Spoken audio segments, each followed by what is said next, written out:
유대인 이스라엘에게서는 달력이 좀 다르게 있습니다. 우리가 얘기하는 우리나라에서 보면은 뭐가 있죠? 음력과 양력이 있듯이 이스라엘에는 종교력과 일반력이 있습니다. 종교력과 일반력은 좀 많은 차이가 납니다. 그래서 이것들 조금 헷갈릴 수도 있기도 합니다. 그래서 성경을 읽다가 어떤 때가 1월이고 어떤 때가 이 시기가 어떻게 했는지 헷갈릴 경우가 종종 있습니다. 그래서 잠시 한번 사진 한번 봤으면 하는데요. 네, 지금 처음 나와 있는 보리추수가 있는 곳이 1월 달입니다. 이곳에서 6월절이 있고요. 그런데 지금 1월로 볼 수 있겠지만 이것은 종교력의 1월이고 실제로는 일반력으로 볼 때는 3월 중순입니다. 3월 중순, 우리나라의 음력과 양력은 보통 한 달 정도 차이가 나지요. 그런데 유대력에 의하면 이 종교력과 일반력은 약 2달 반 정도 차이가 납니다. 유대인들이 이야기하는, 자신들이 말하는 종교력에서의 1월은 3월 중순에 해당합니다.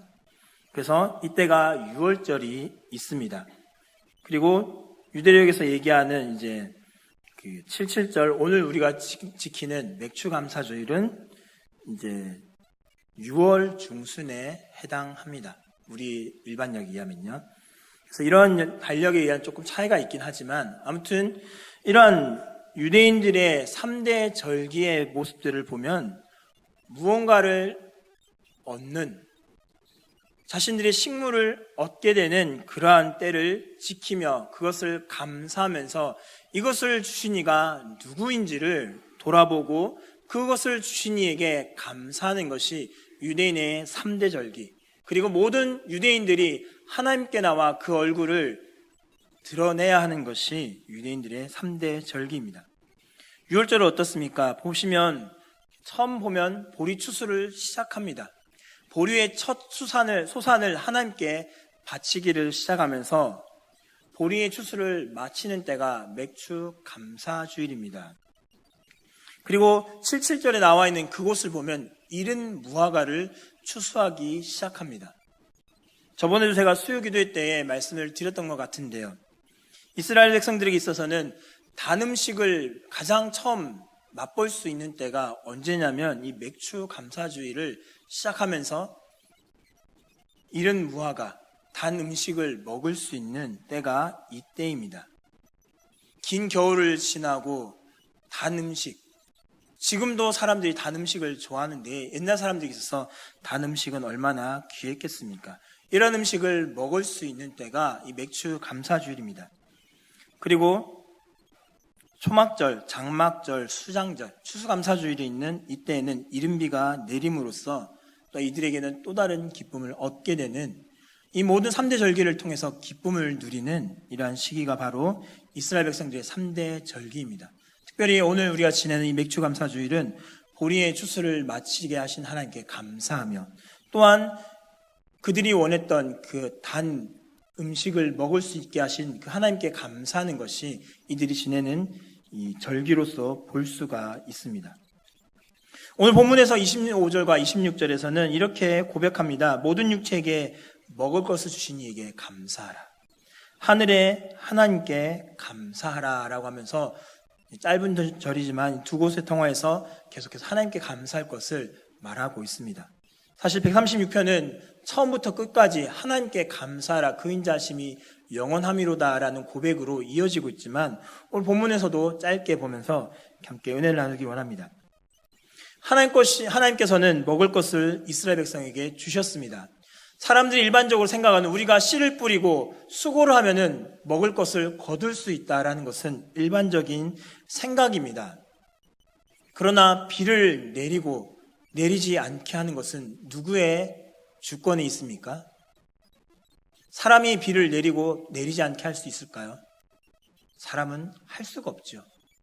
아무리 사람이 힘을 쓰고 애를 쓰고 노력한다 하더라도 비를 내리지 않게 할 수 있는 법은 없습니다. 그것은 하나님의 손안에 있다라는 것입니다. 하나님이 도우셔야 비를 오게도 할 수 있고 오지도 않게 할 수 있는 것이 하나님의 능력인 것을 이스라엘 백성들은 고백하면서 먹을 것을 주신 이에게 감사하라.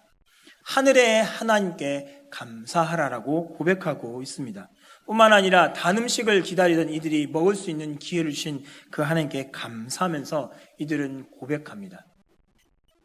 하나님의 도우심 없이는 모든 것이 불가능하다는 것을 이스라엘 백성들은 136편 1절부터 마지막 절까지 걸쳐서 하나님이 어떠한 분이신지를 쭉 나열해 가면서 이 하나님께 우리가 왜 감사해야 되는지를 고백하고 있습니다. 이스라엘 백성들이 이런 생각을 할 수밖에 없는 것은 사무엘상 12장 17절과 18절에 나타났던 짧은 일이지만 그것을 통하여서 왜 하나님께 감사할 수밖에 없는지를 단편적인 예를 보여주고 있습니다. 이스라엘 백성들이 사무엘에게 왕을 구했습니다. 왕을 구했는데 이것이 옳지 않았습니다.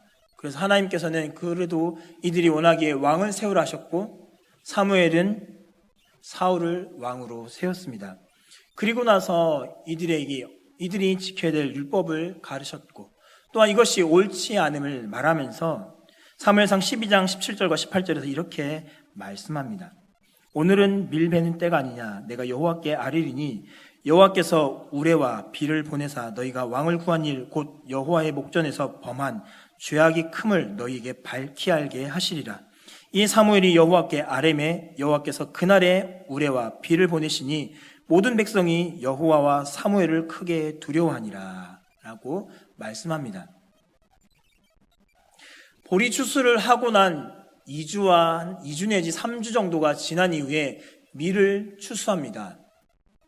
이스라엘 백성들이 밀을 추수하는 이때는 언제냐면은 비가 다 끝나고 이제 건기가 시작되는, 우기가 끝나고 건기가 시작되는 기간에 보리를 추수하고 밀을 추수합니다. 근데 여러분 한번 생각해 보십시오. 추수해야 되는, 곡물을 추수해야 되는 그때에 비가 오게 되면 곡물이 어떻게 되겠습니까? 썩겠죠. 그냥 일반적인 상식으로 보았을 때는 당연히 건기니까 비가 안 올 것이다 라고 생각하고 있습니다. 그러나 사무엘상 12장에서 사무엘은 하나님께 간구하여서 이스라엘 백성들이 잘못한 것을 알게 하려고 건기 때에 비와 우레를 내리도록 하나님께 간구하였고 하나님 그것을 들어서 응답해 주셨습니다. 결국 비를 내리지 않게 하는 것은 사람의 손에 자연을 바라보면서 우리가 어떻게 할 수 있을 것이라는 생각이 아니라 하나님께로부터 나오지 않으면 이 모든 것이 이루어질 수 없음을 보여주고 있다는 것입니다. 그래서 이스라엘 백성들은 고백합니다. 하늘의 하나님, 모든 육체에게 먹을 것을 주시니 이 하나님께 감사하라고 그들은 고백하며 나아갑니다. 한 해의 절반이 지났습니다. 절반이 지났고 이제 하반기를 향하여 달려갑니다. 지금까지 힘내서 얻었던 것, 지금 내가 이만큼 노력해서 수확한 것, 지금 내가 이렇게 고생해서 얻은 것, 이것은 내가 힘을 썼기 때문에, 내가 많은 에너지를 투자했고, 내가 많은 시간을 투자했고, 내가 너무나 많은 정성을 들였기 때문에, 내 노력이 들어갔기 때문에 내가 얻은 것이다 라고 생각한다면 큰 오산이라는 것을 우리는 생각해야 합니다. 밀을 거두고 보리를 베는 것 사람이 할 수 있습니다. 그러나 비를 오지 못하도록 막는 것은 사람이 애를 써도 힘을 써도 어찌하여 하더라도 어떻게 이 방법은 멈출 수가 없습니다. 하나님의 손길이 아니면은 우리가 지금 해온 것들이 아무것도 아닌 것을 우리는 기억해야 합니다. 내가 아무리 노력하였다 해도, 내가 아무리 수고하였다 할지라도 하나님이 도우시지 않으셨다면 내가 이 자리에 올 수 없었다는 사실을 기억하시기 바랍니다. 지금까지 이 상반기를 흘러왔는데 내가 지금 여기까지 해서 많은 것을 얻고 취한 것이 내 힘과 내 능력에 의해서, 내 노력에 의해서 얻은 것이 아니라 하나님이 도와주셨기 때문에, 하나님이 순탄케 하셨기 때문에 내가 지금 이것을 얻게 되었다는 것을 기억하면서 상반기까지 흘러왔던 모든 일에 대해서 하나님께 감사함으로 나아갈 수 있는 우리 삶이 될 수 있기를 바랍니다. 그래서 이 하반기에도 하나님, 상반기 동안에도 하나님이 함께 하셔서 순탄하게 이 길을 걸어왔는데 이제는 이 하반기도 걸어갈 수 있도록 하나님 도와주십시오. 나는 노력하겠지만 그러나 하나님이 도와주시지 않으면 할 수 없습니다 라고 기도하면서 이 하반기를 맞으며 또한 이 맥주감사주를 맞이하며 나아갈 수 있는 저 여러분의 삶이 될 수 있기를 간절히 바랍니다.